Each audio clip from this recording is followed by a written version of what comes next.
All right, so we are live on social media as we speak. So I will start this. Let's do it. Let's do it, Let's Devin. go. Let's go, man. All right. Let's get it started. Let's go. That's a little low for me. Let's see. Let's bring the energy, Scotty. Let's bring it up.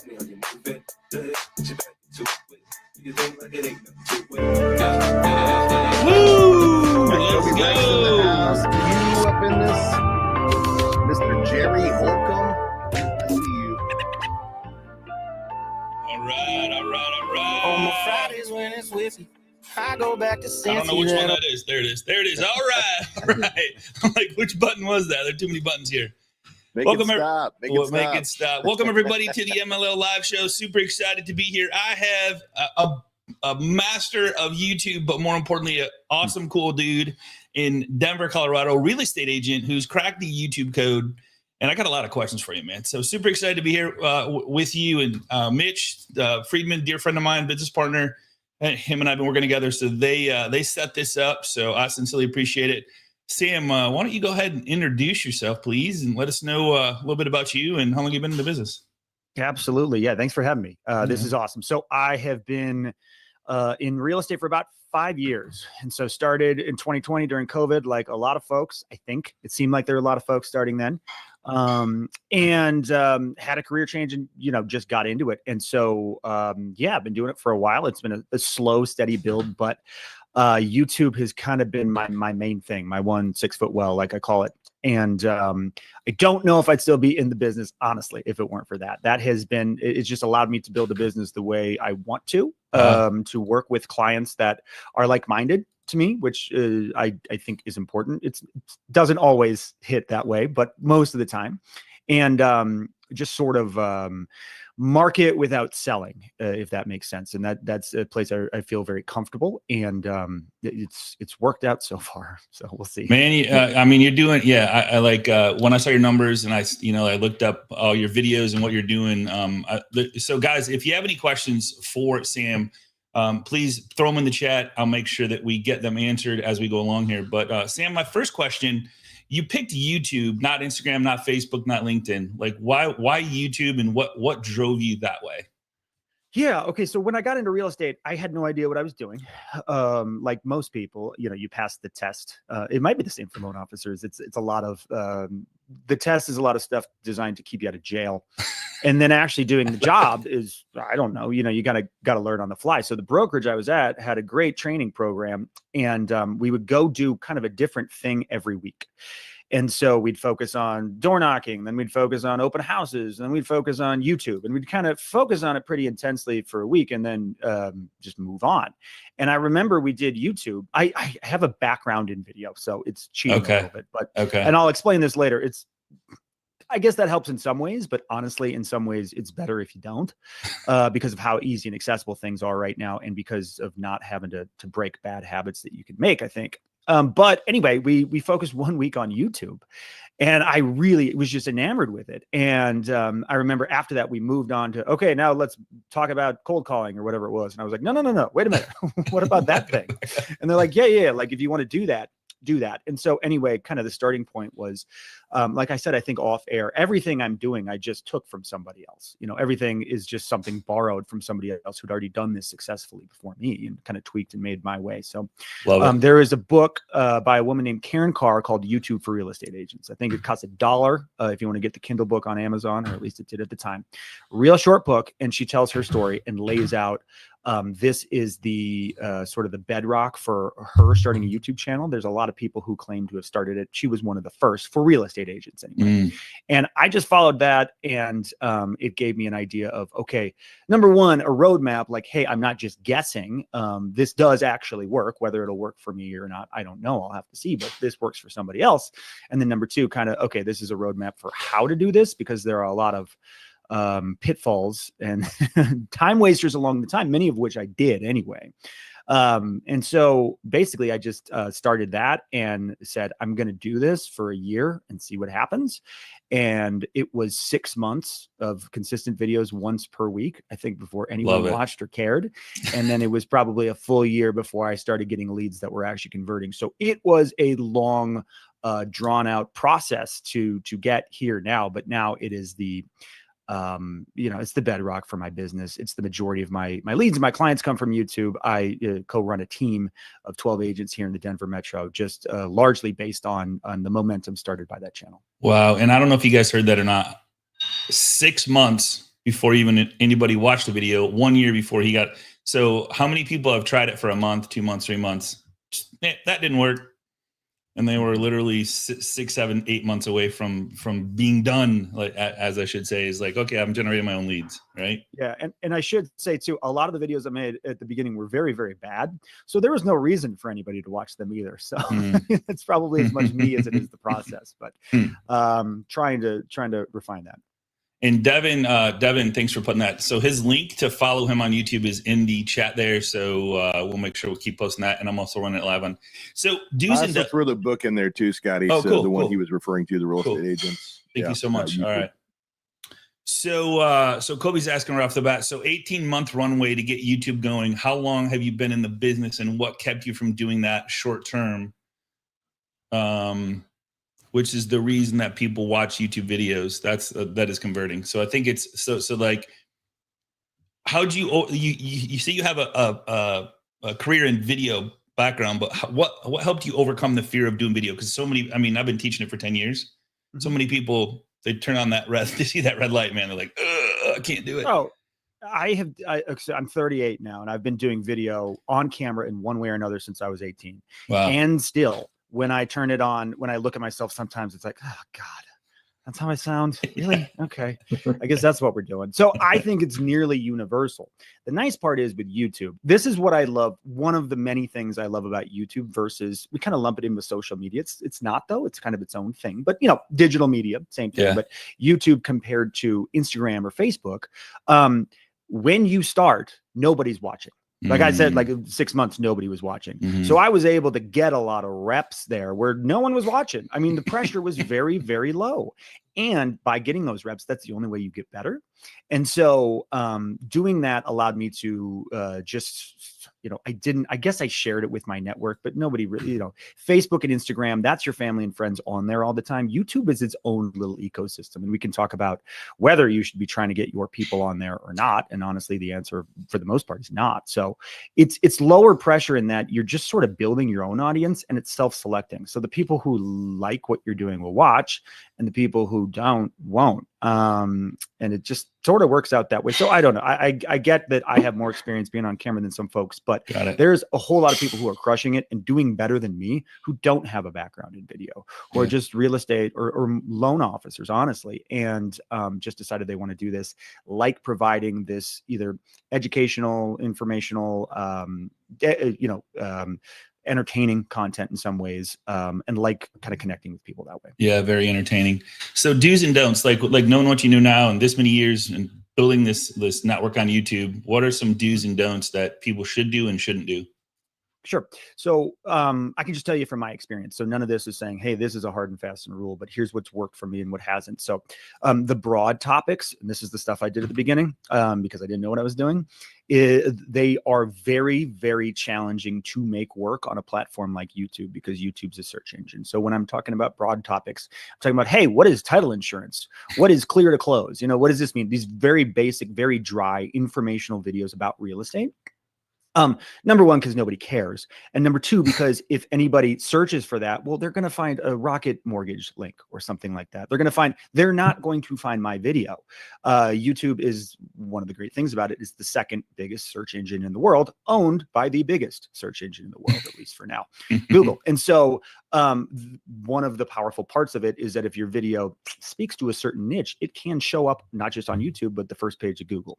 And so the things rather than that have worked very well for me is hyper local content. You probably heard that before. Again, I'm not making anything up here. I'm not inventing anything, but hyper local. So rather than more real estate focus for me, sometimes we do get real estate, but even beyond that, the core value or the core message we're trying to do here is local. For me, that's the Denver metro. So what are the best neighborhoods in the Denver metro? What are the best things to do if you're this sort of person? Where are the best opportunities to buy a home right now?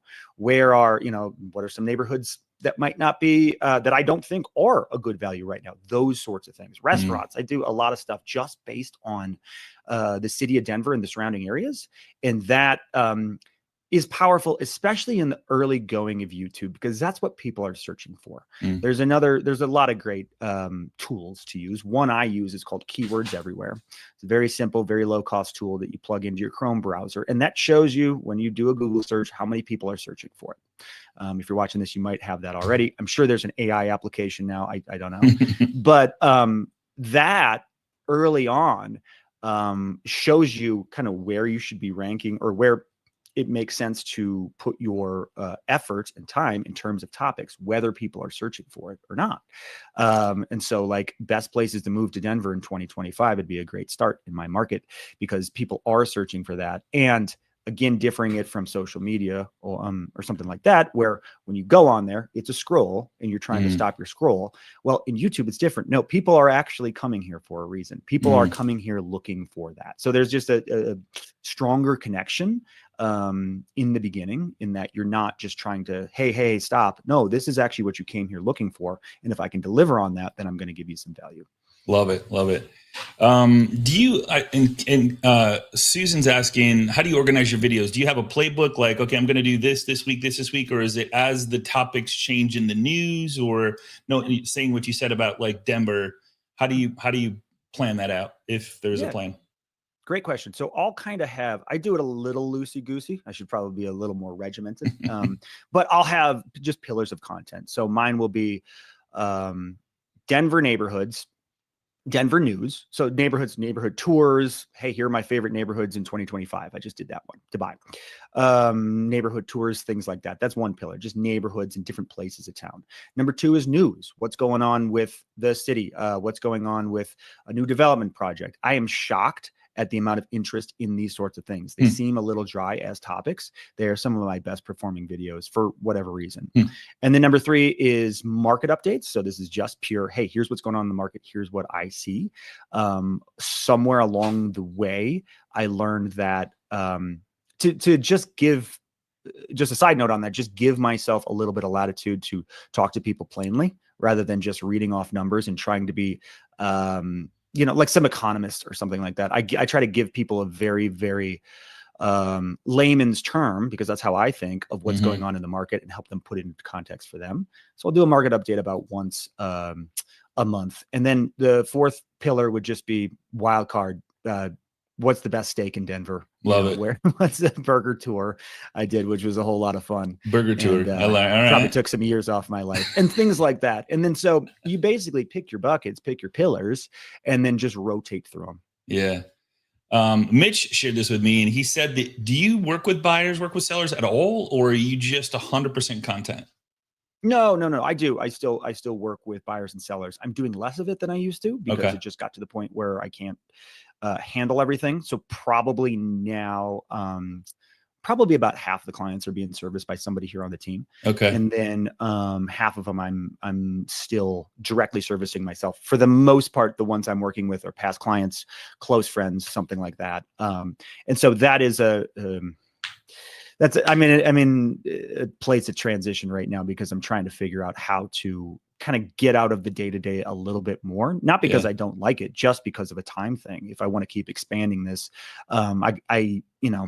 you guys have probably all gone through it. You have to devote your time to the 20% of the work that really, really is the most impactful. And for me, that's video and marketing. Love it.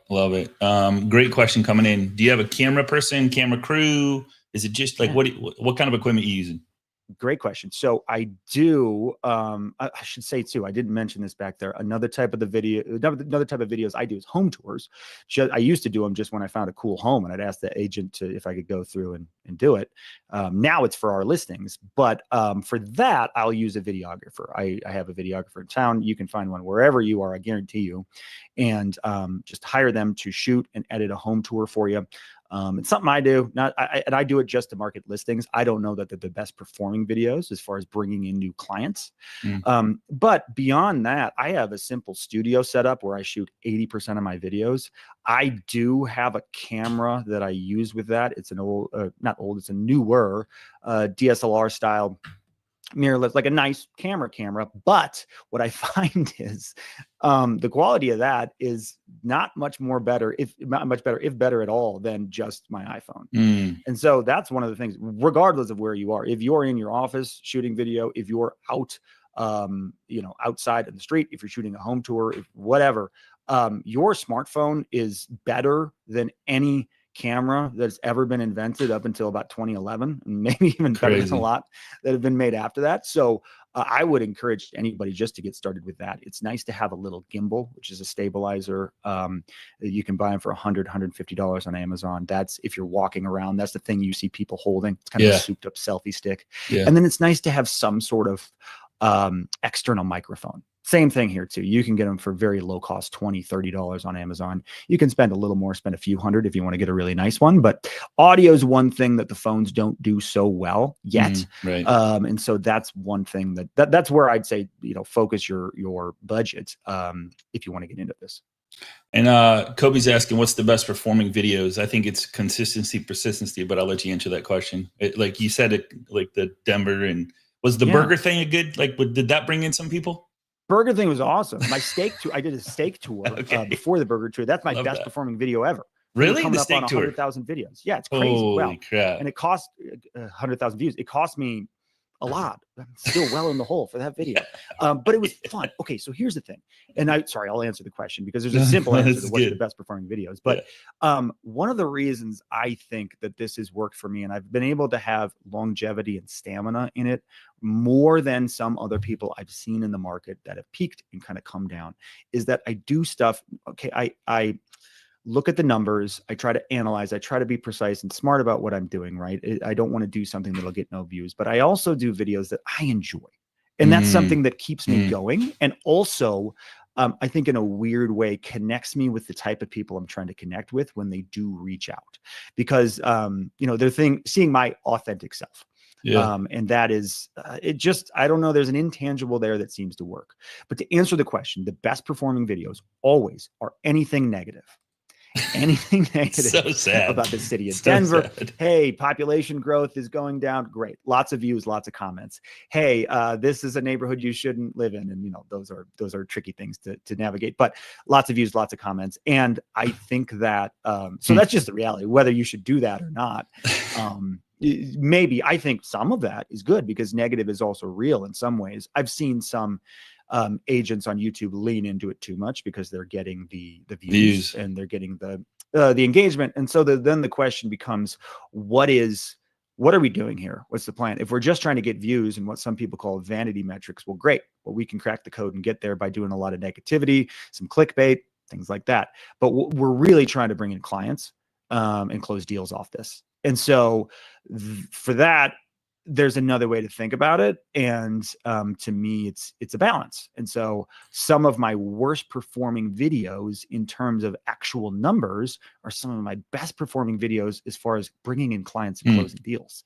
I have videos with a few hundred views that I've closed multiple deals off of just because it's getting a certain person the information they're looking for. Now, do you ask when somebody comes in, like, hey, how'd you find me? Or do they just offer, hey, man, I saw your video, man. Awesome video on the air pollution in Colorado. Holy crap. Yeah. So I should probably ask more than I do. They'll often offer it. Okay. And a lot of the time it's not one particular video. And they'll say, I watched that and then I called you. It's, hey, we've been watching you for 6 months. We've been watching you for 9 months, whatever it is.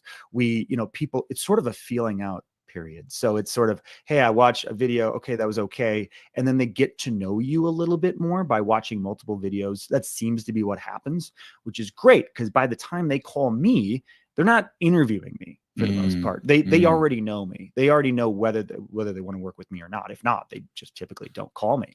Yeah. And so, And so basically that's kind of one thing I focus on is just, sorry, I missed the first part of the question. No, it's all good. No, it's all good. So it was, it's all good. There's another great question. Perfect time frame for your videos. Like what's the magic? Where's the magic? Yeah. And so it's kind of counterintuitive because we're taught that, attention spans are short and you got to grab people in 3 seconds or you lost them. And all that stuff. And I do think it's still important to hook people in the beginning, to give them a reason to stick around. But what we find on YouTube is typically longer is better. Now there's a limit on that, but I shoot for 8 to 12 minutes or longer on a YouTube video. Again, because it's the same, or it's a different type of thing in that people are sitting down to watch this. I look at my analytics. This is crazy. You can look and see what device people are watching on. And about 50% of the time, people are watching on a TV, which still blows my mind. Wow. Yes. And so it's a different type of experience for the viewer. They're not just scrolling past and getting, they're digging in and sitting down and trying to get something. And so the other part of this is that YouTube rewards watch time. This is all algorithmic. So based on how your videos do for YouTube, YouTube will determine how many people they're going to show them to.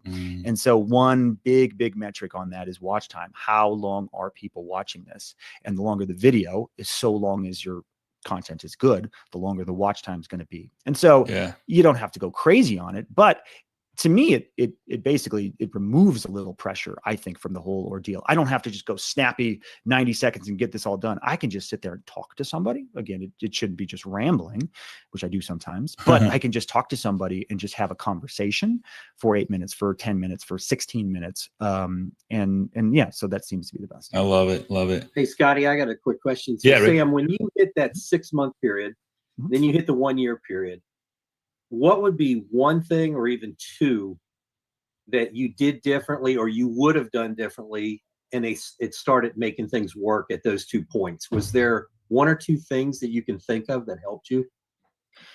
Great question. It's funny. I remember the 6-month period. I remember getting the first comment. Somebody didn't even reach out. It was just a comment on the video that said, "Hey, love your videos. I'm thinking about buying in Denver and I'll call you." They never did, but God, I was so excited. That was so exciting. It's like, oh, it's working. Yeah. I'll tell you what, though, one thing would be start telling people what I think. I went to a training a while ago and they touched on this, and it sort of changed my mindset around it and really helped in that making videos. If I'm talking about what are the best suburbs to live in Denver, there's this idea, oh, I'm making a video, I'm talking to people, it's going to be on the internet, people are going to see it. I need to be correct. What I'm saying needs to be correct about what the best suburbs to live in are this year. Well, what's correct? It's all subjective. Like, there is no correct there. And so rather than that, I just tell them, this is my opinion based on my experience and what I do on a day-to-day basis. And in that way, I give them something that they're not going to get anywhere else. Like, they can Google best suburbs and they're going to get 9,000 lists, probably many of them now that were written by AI. But in this way, they're giving one person's opinion. They may like that perspective, they may not, but it has a point of view. And all the data on, I think, video, but YouTube in particular, shows that people want connection, right? People want, the more human you can be, the more people seem to be engaged. And so that's kind of the big thing, giving myself and giving anybody else permission to be who they are. Now, being who you are on camera, surprisingly, is a constant struggle, but we work towards it. And that seems to be what sort of shifted things from okay to pretty darn good. Just your point of view. My point of view. Did you ever do one where like the steak sucks? Yeah. And that's a tough one, because I don't want to, at that point, the channel was big enough that I don't want to trash anybody's, business, but I would say you have to tell the truth. Right. If everything's great, nothing's great. And people sniff that out immediately. Right. Like, and so you just go, listen, this is so the steak video, for example, I did a steak tour and went to 8 different places. I gave them a rating. I think that's one of the reasons it did well, is because you're actually giving them something. I've seen other videos where people just go, here are my 7 favorite steaks. This one's great. This one's great. This one's great. Well, which one's the best? Yeah. And so I think there's a way to do it tactfully while saying, this was not my favorite, and here's why. Love it. Cool. Do you, knowing what you know now, could you do it faster? Could that 6-month be sooner? Could the 12-month be sooner to get a deal? Knowing what you know now, if I had to drop you in another city, like, man, you got to go all the way to Florida. No one. Yeah. I'm going to start a brand new YouTube channel. Could you do it faster knowing what you know now, being that you've done it so much? I would like to think so. Okay. And that would just be reps and be all the stuff you feel like you have to do at the beginning to form this basis, this bedrock for a channel. You don't have to do. You have to do whatever people are searching for, whatever is going to get engagement. We'll talk about that real quick, and then whatever you are on fire for, because what moves you moves your business. I really do believe that. And so all YouTube really cares about, I mentioned watch time, is two things: watch time and then click through rate. So that's how many people see your title and thumbnail, and based on how many people see it, how many people click on it. And so all you can get sucked into this idea of clickbait, where I need to get people to click on this, because you do. But then if you don't deliver on the promise you made in that title and thumbnail, people are going to click off and you're not going to have any watch time. And YouTube is going to understand, oh, okay, people aren't actually watching this. It's not what it purports to be. So what we got to do is entice people to watch, which is opening up some sort of, they call curiosity gap. What idea are you selling that people should want to know about with that title and thumbnail? And then deliver on that promise you made in the video. If you can do those two things, we're 4 years in here. Yeah. And so I don't expect everybody to have that nailed at the beginning. I certainly don't have it nailed now. But thinking about this, if you can start to do those two things, you don't have to share this on your Facebook. You don't have to tell anybody about it. You can just start putting videos on YouTube, and YouTube will reward you by showing this to the right people who want to see it. Love it. So what I keep hearing, being that we're coming at the bottom of the hour, and there's a bunch of questions, and I think we've answered some of them, but like what I'm hearing is consistent, persistent, intentional. Find out what works, go with more of what works. But then some of the videos that didn't work and didn't get the views are the ones that are bringing in the most content. So do it all. I say no video is a bad video. I mean, any video, there's no video that's a bad video. Would you agree with that? I would totally agree. Yeah. Yeah, I would totally agree. Yeah. Well, first, I got one other question. Sam, so when you were doing the neighborhood ratings and stuff like that, being a real estate agent, is there anything legally you had to watch that you said when commenting on neighborhoods and stuff like that, so we don't have somebody run out there and do a video that gets them brought up for redlining or something? Right. Rick, God, if we had more time, I could tell you a story about some of the phone calls I've gotten. But no, that's a great question, and I looked into that fairly deeply when talking about different neighborhoods, especially ones that I don't like, and the idea of safety. Crime and safety is a big topic of discussion here right now. And so I went pretty deep in the the Colorado Real Estate Commission, NAR rules, everything else like that. What I found, and this is just what I found, is a lot of these ideas we have about what we are and aren't allowed to say are suggestions by these governing bodies, not actually hard and fast rules. So of course, redlining and steering, those are two things we want to avoid. And that's not something that I would, and probably most people would do anyway.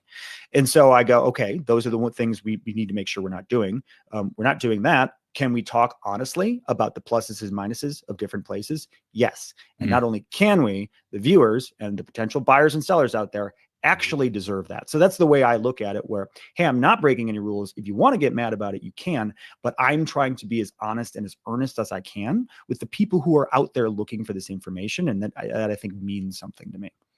Cool. Good stuff.